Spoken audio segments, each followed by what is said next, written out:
Hello, everyone. I am Dr. Neva, and welcome.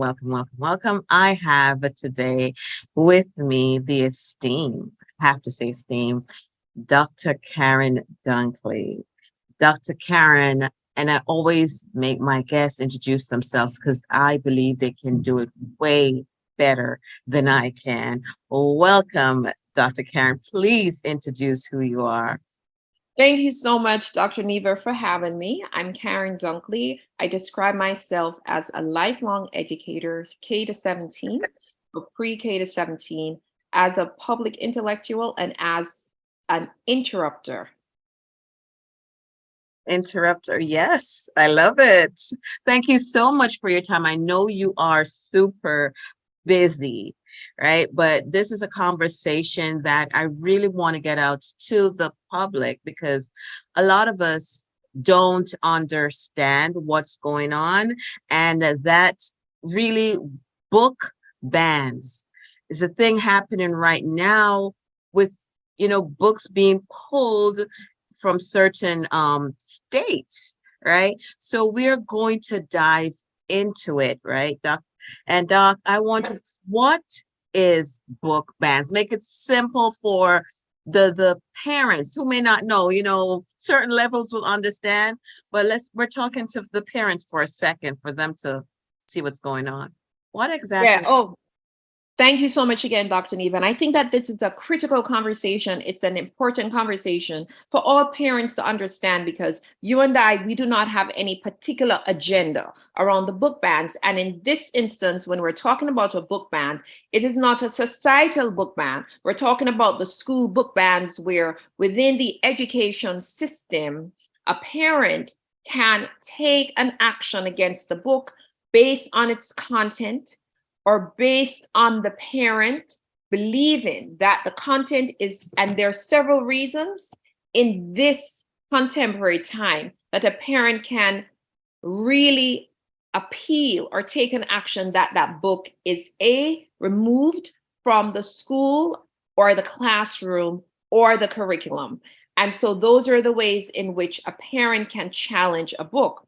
The most common reasons that parents have started to challenge books within contemporary United States, and I just made some notes because we were clear about the content, are really books that they deem explicit in terms of sexual content, books that they believe push what we describe generally as a social justice agenda, as well as books that contain nudity, violence, profanity, and also what they deem as the LGBTQIA agenda.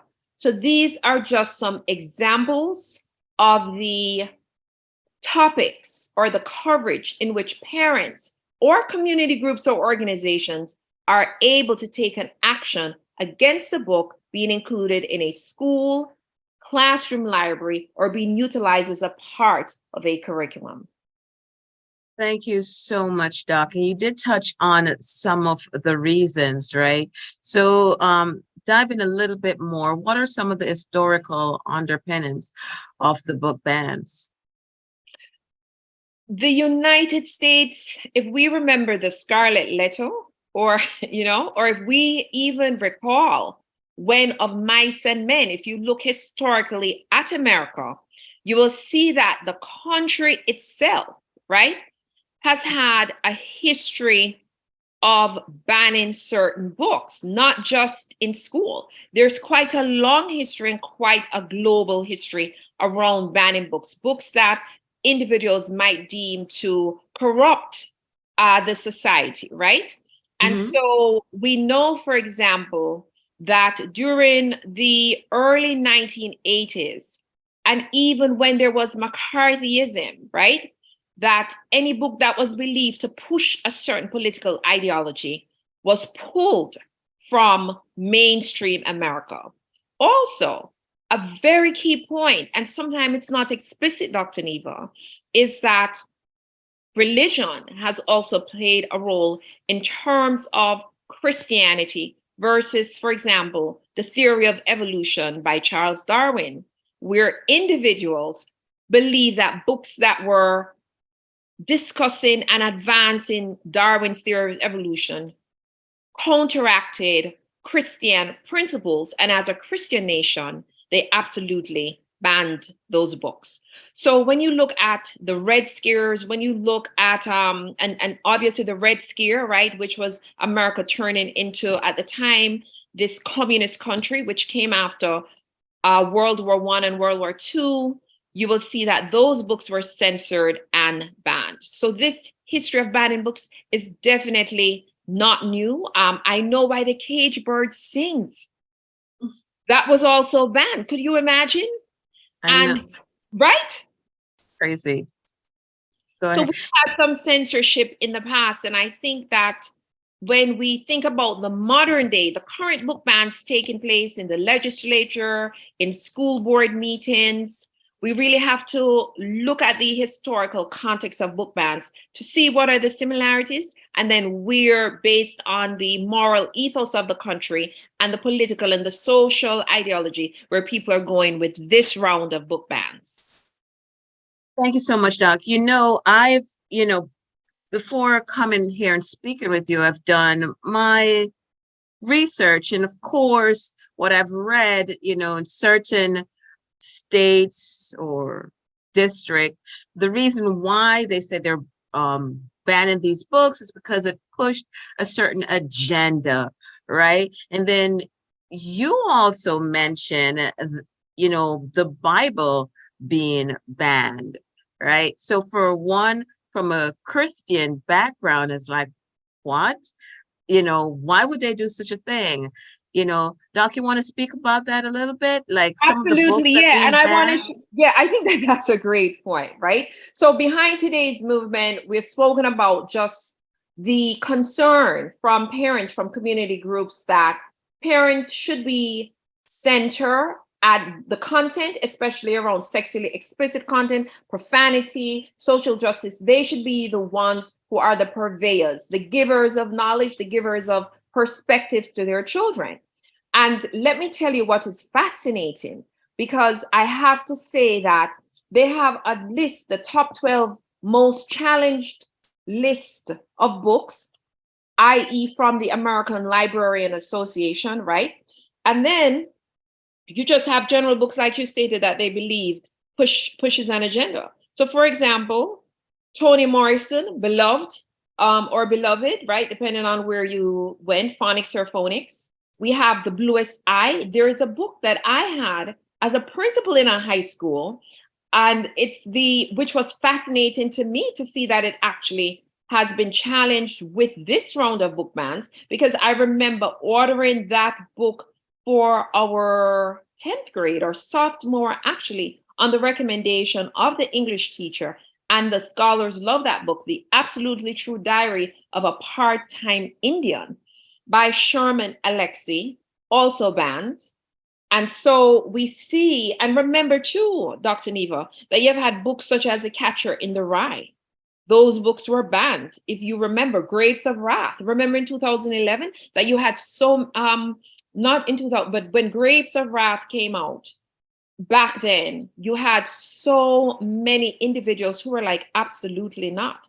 So Grapes of Wrath was in the 1930s, right? So not 2011. I was thinking of something else.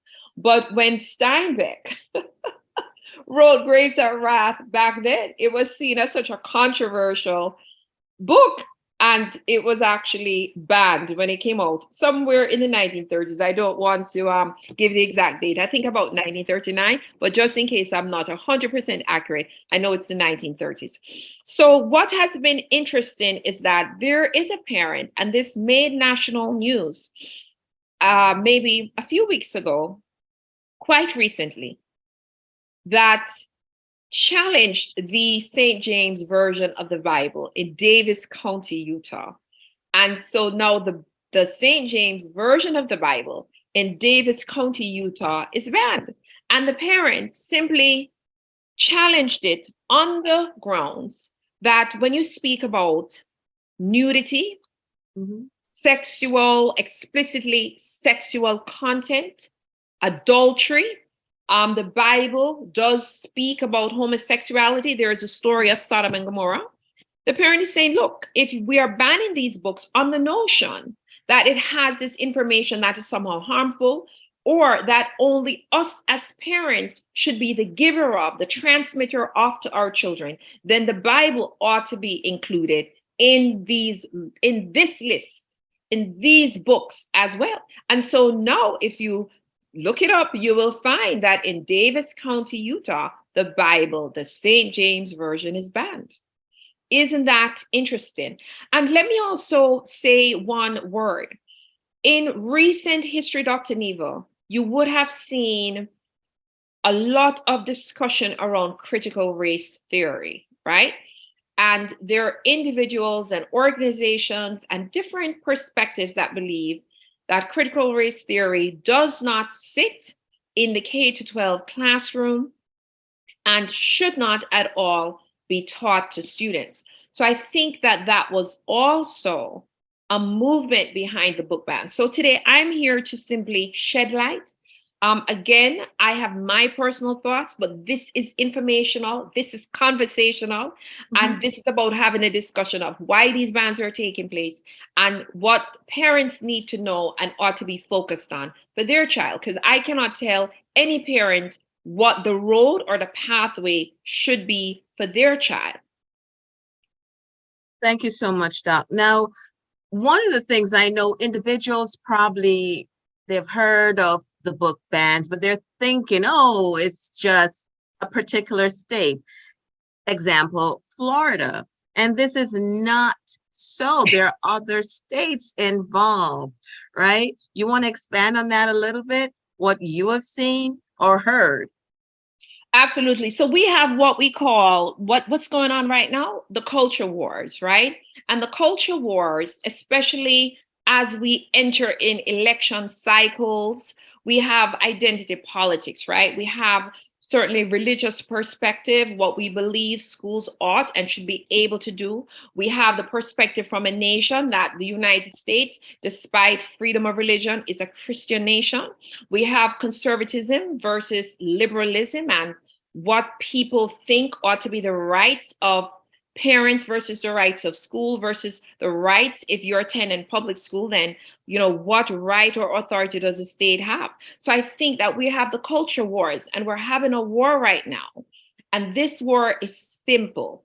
What is the cultural expression and acceptance that should take place in a society? And what is the role of school? What is the role of education and of schooling in bringing around or bringing about this cultural expression and acceptance? For example, there are some schools, Dr. Neva, that we know that this in America, this time is celebrated as Pride Month. And we had Pride Day. And some schools had really grand, and some education systems really visible celebrations. And then there are some places where this pride was not even recognized and will not be recognized, because in the minds of the individuals, you're saying that this behavior for them should not be normalized. And so America is at an interesting crossroads. It's at an interesting junction. And I think that number one, parents again have to answer for their child, and then as a collective, they have to answer for their community. The question is, what is sustainable and what is not?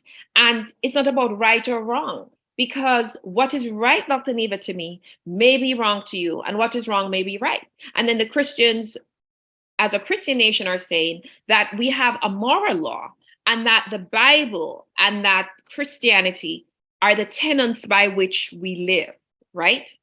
And so that, again, creates an interesting dynamic in which to talk about the book bans. Thank you so much, Doc. And just to wrap up, my final question, once you get started in banning books, as you notice, one will say, well, this book should have been banned. If this book is there, this should be moved. you know, where's that silver lining or that the gray area? Or, you know, once we start, when do we stop? You know, what pretty much what conversations do you think we should be having? I think that as a society, we do not want to veer so far in either direction. We don't want to veer so far right or so far left that we begin to other each other.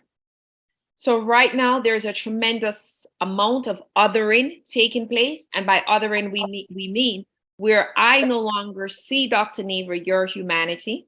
I no longer recognize your individuality. And quite frankly, no longer respect difference. One of the powerful, for me, attributes of the American society has been the ability to engage in civil discourse, especially with individuals and organizations from different perspectives.